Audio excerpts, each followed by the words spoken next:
Қазақстанда болып жатқан оқиғалар оор қырдауда Тоқаев Қасым-Жомарт биліктегі өкіметті отставкаға кетірілмей тоқтап қалбайды. Дағы наразы болып жатады. Анткени бұл көпчүлүк шаарда мындай айтканда бир учурда көтөрүлүш болуп атат. Ошо экономикалык талаптар менен кадыр саясий талаптарга келишти. Кадыр учурда болсо бийлик алмаштырылсын деген талаптар болуп атат. Бул парламент керек болсо өкмөттүн башчылары жана Нурсултан Абишевич Назарбаевка кол тийбестик привилегияларын алып салуу менен ошол учурда демек ошонун баары аткарылбаса бул кандай бир дагы көпкө учурай турган абал болуп атат Казакстанда.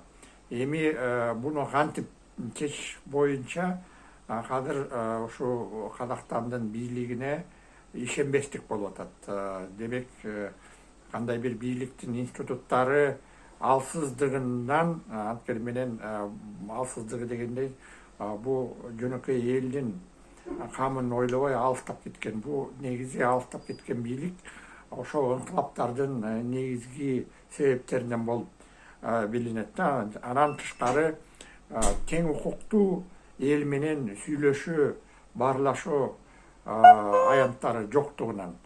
Демек мындан дагы жанагындай курч абалда болот. Же болбосо бир жерде мисалы Касым Жомарт мындай айтканда Казакстандын бийлигине эки эле жол бар.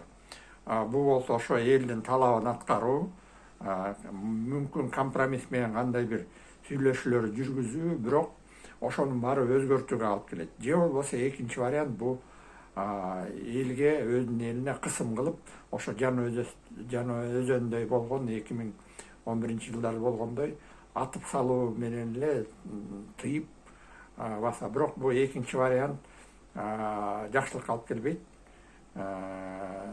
Бул аябай мындай айткандай жаман жол болот да.